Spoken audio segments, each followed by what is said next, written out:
Hi, how are ya? It's Sunday morning. This probably won't get out till tomorrow's or something. I missed the sunrise because I slept in, but I'm not sure if there was one. Hang on a sec. What do you mean? The sun didn't come up this morning. I didn't mean that. I meant it was a bit cloudy. It was pretty cloudy. There probably was a sunrise. I really don't enjoy it when I miss it. It's one of those things now I'm just drawn to like a magnet, along with doing this and what else? Standing on the ground barefoot. I just keep having to do it. To run off to my room, to sit in silence. I love that one. Over the years, I've always kind of tiptoed in and out of this meditation thing. And then I did have, this is another little conversation with the universe where I went, okay, I'm just going to do it. I'm just going to do it every day before I get out of bed. And this is, I don't know, quite a few years ago. And I started, when I woke up, before I even got out of bed, I would sit in stillness and quiet. And at first, I was really like wriggly and kind of going, oh, is that enough? Am I there yet? Am I there yet? And so it's a little bit, not uncomfortable. It wasn't uncomfortable. It was just, maybe I wasn't patient. Maybe I was used to going off in the distractions, perhaps. And then, slowly, moment by moment, it got to a point of feeling comfortable, just like, oh, and really looking forward to it, like, oh my goodness, I get to just sit there with myself, bliss. And then that feeling of bliss did come in, that feeling of just feeling comfortable, feeling at ease, feeling connected. And then from there, I got to points where, okay, I was doing it in the morning, before I got out of bed, even if I just kind of went, oh, I think I'm awake now, and then going, okay, I'm just going to sit or lie still, not necessarily move from my sleeping, lying position. I'm just going to lie here with myself and just allow myself to realize that I'm here, I'm alive, I woke up for another day. The sun did rise, even if it was behind the clouds. Okay, yep, check, check, check. And then sort of like during the day, oh, okay, I'm just going to sneak off. I almost felt like it was forbidden to a certain extent. And I'd go, okay, everyone's happy, kids are happy, yeah, we're happy over there. And just going off to my room and just sitting there, just being there and just getting in that bliss sort of comfort. I'm with myself. And then from that point, I've had, that was consistency. And I do feel like consistency is key, and commitment, I think, and I'm working this out. Disclaimer, I'm just working this out. I think the universe wants to know our commitment to this path. So you can't kind of like, just imagine being given the keys to the universe. You just kind of put your toe on the path and then boom, here's the key to the universe and everything in it. The ups, the downs, the arounds and rounds and how it works and where you are in it. And the magic within that as the creator, because there is this the right word? Power?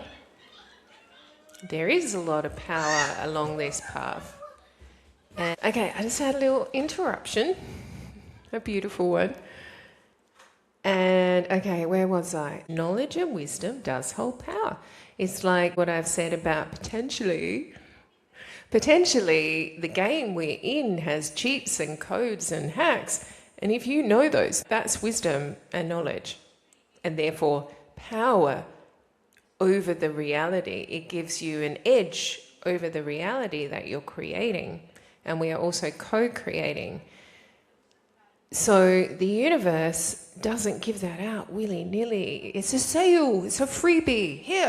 Here is your ultimate power to create over all. Because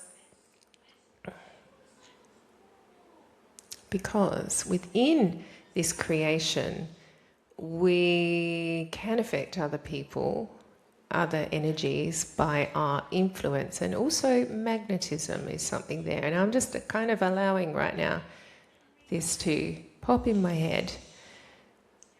And we can influence others, especially if you know how this game works and you do have cheats and codes and the likes. Okay, tangent. Why would the universe give ultimate power to people who actually want to hurt other people? I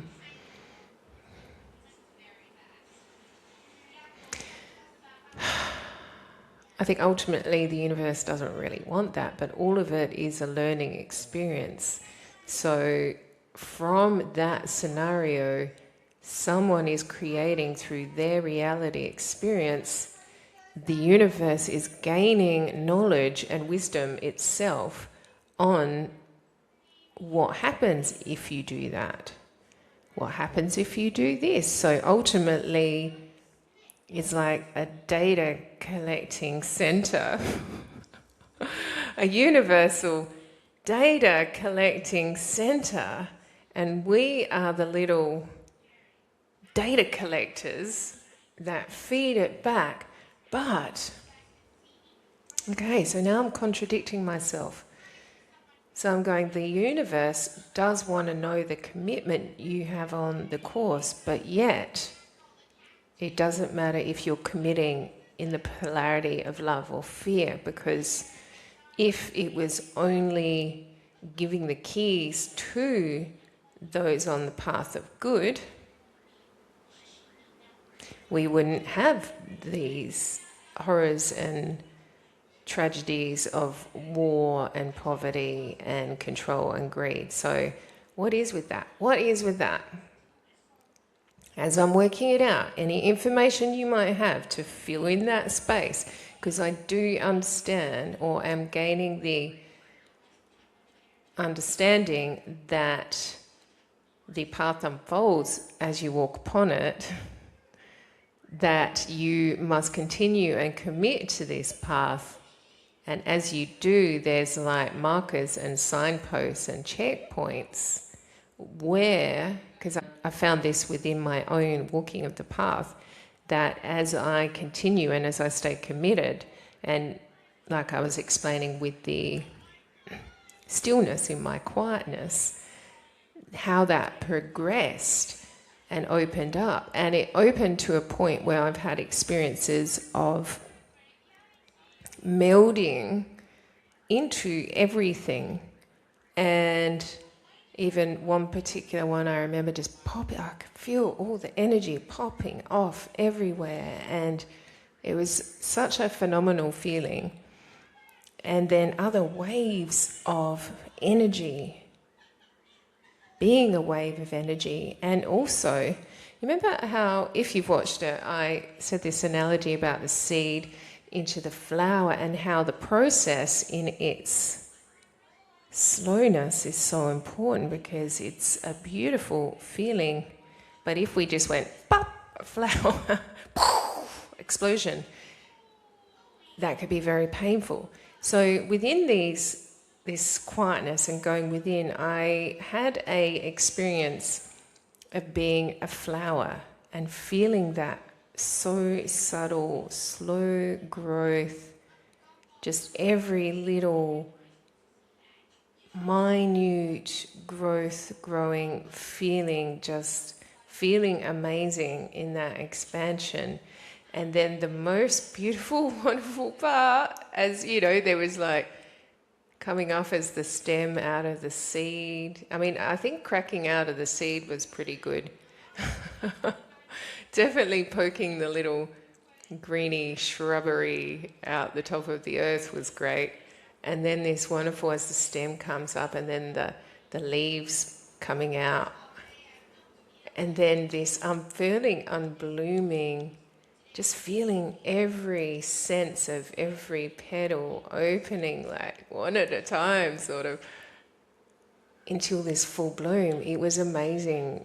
I don't think I'll ever forget that.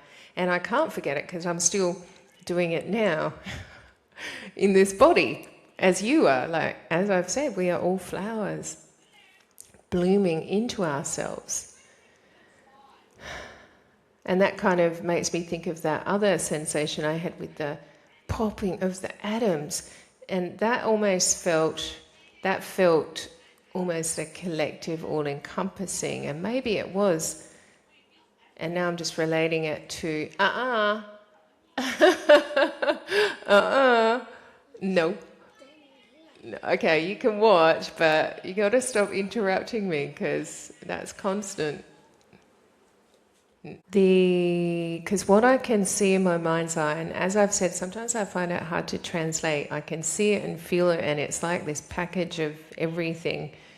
It's more than words and images. And when I try and explain it, I'm not sure. I feel I'm falling short. I should ask for assistance on that. May I have help? Assistance, please, explaining what it is I'm seeing. Thank you. Please, thank you. Okay, I wonder if that will come in right now or later.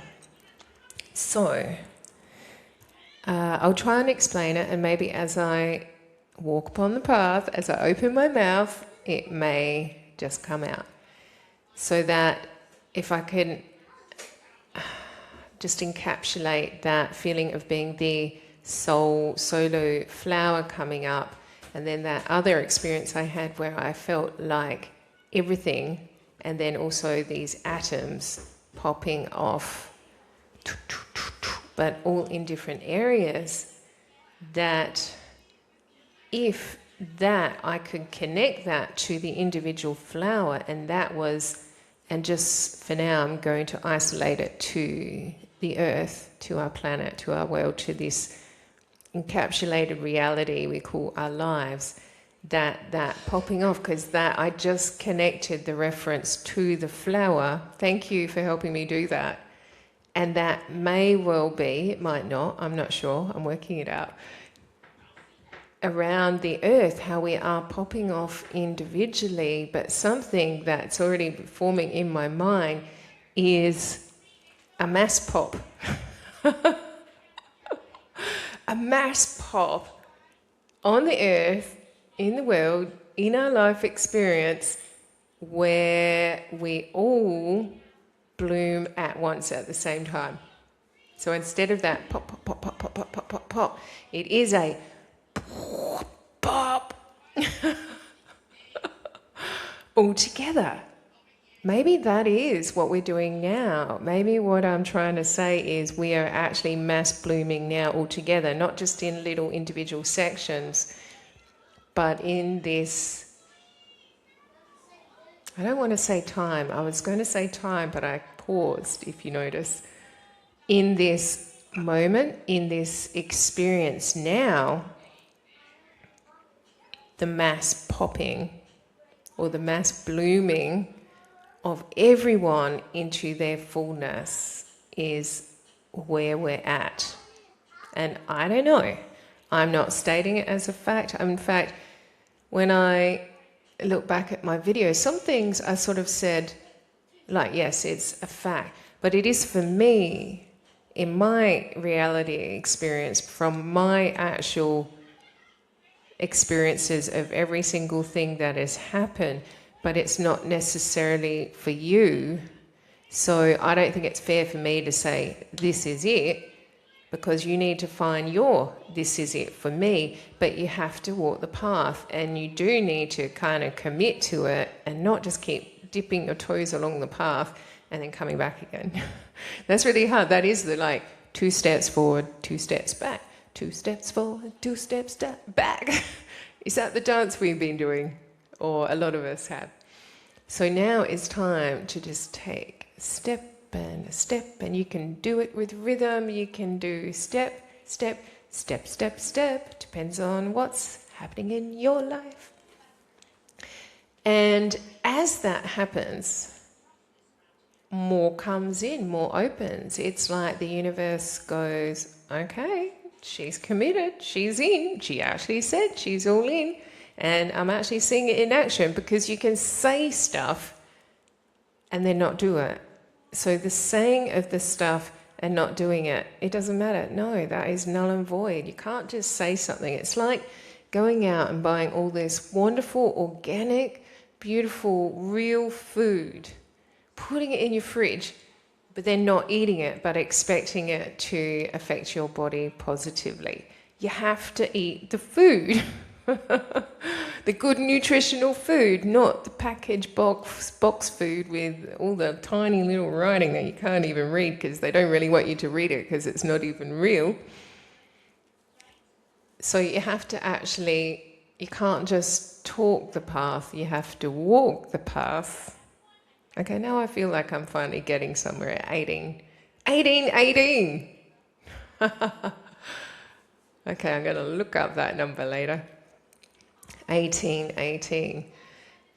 So it is a matter of walking it and staying committed. But I swear, and this is from my experience, that as you commit and the further along you get along the path, it's easier and the terrain gets better. It's a little rocky and choppy, and at the start, when I wasn't on the path, actually, I was walking a really rocky path that was barefoot, and there was a lot of potholes and pitfalls within it that I fell in.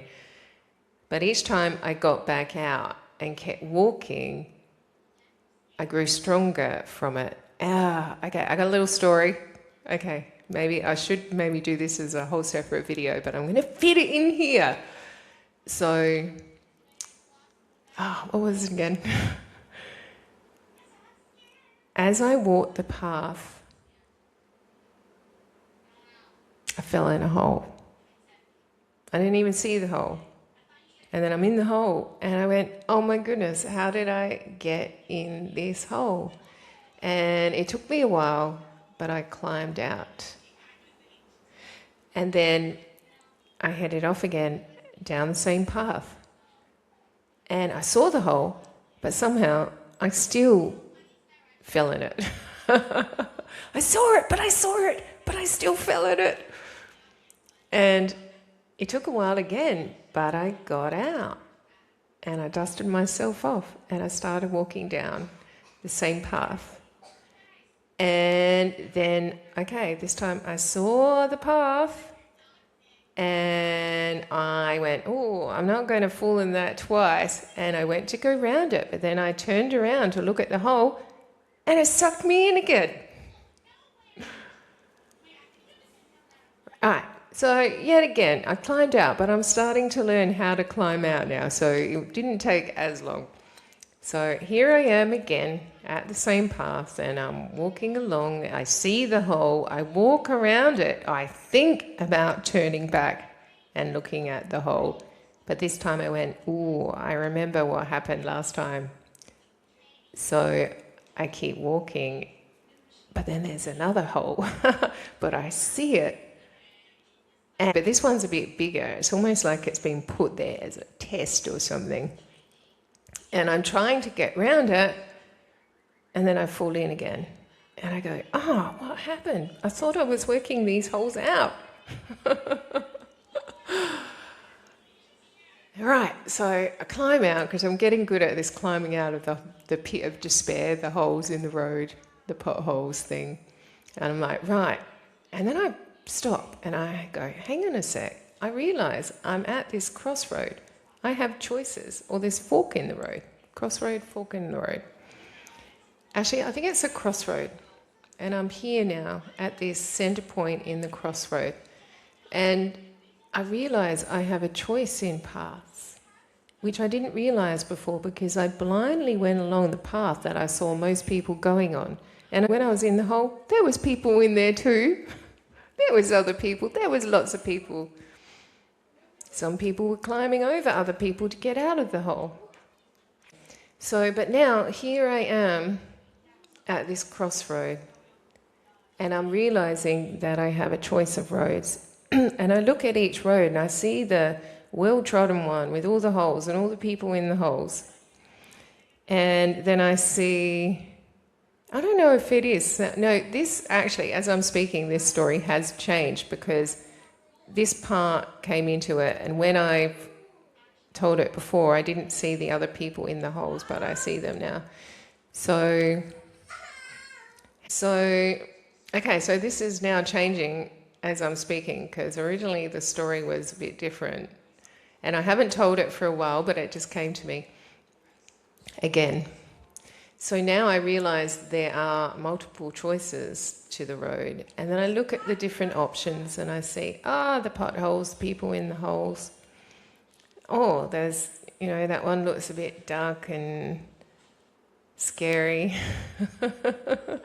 And that's where I came from. I don't know if I want to go back from whence I came. And then this one looks beautiful. I can see the lilies of the valley. There's flowers and animals. It's green. It feels natural. The sun is shining. There's rainbows. You know what? I'm going to take that road. So I walk upon the road. But also what I do is I leave signs for other people at the crossroad and say, maybe pause, take a moment and look at the options before you choose which way you walk, because whichever path you walk upon will create something. And I choose the other path and it's beautiful and I'm there, but I've left a trail because I don't want other people to keep taking that road with the pit holes and the pitfalls. And you know what? I'm just going to add to this story now as we speak. So I find a beautiful spot and there's a whole lot of people there who have already found this beautiful paradise along this road that most people have ignored. And then we all embrace and I say, wow, I'm so happy to be here. But then I said, well, what about the people on the road in the holes? What can we do about that? So we all get together and we talk about it and we go, okay, let's get some tools and equipment. We'll get some ropes and pulleys. We'll get some blankets. We'll get some food. Let's go back, go up that road and let's help those people out. And we'll bring them back to the point in the crossroads, but we'll explain and point out that they have choices, because you don't want to just grab someone, because it's funny how people can get so used to roads and paths even when it's painful, but there is that fear of that unknown. But if you can at least say, well, look at that, can you look at the difference? Look at what's over that way, the dark road into the shadows of the valley of death, the one you've been walking with the potholes, and then this beautiful one, and where you came from. I feel like I'm complicating my story. I think I will refine it. It was different originally. I must go find where I wrote it down. But I feel that's what we're doing now, because I don't want to leave people in potholes. Why would I walk past and just leave someone there to suffer? And I understand there's an analogy of, if someone's drowning, you have to be careful that they don't pull you down with them. Okay, I get that. But if you do it the right way, you can save anyone and help them. But essentially, everyone needs to choose to save themselves in that choice point at this crossroads. So there's something about, and I have a lot of it in my books, there's something about this cross, right? The cross comes up so often. It's a very relevant symbol in our reality. All right, well, I'm going to go on that note because it's getting noisy here. We got people coming back in the door, kids running around. So wherever you are, I hope you're having a beautiful morning, arvo evening. I'm always sending much love, and I will pop back into Mars.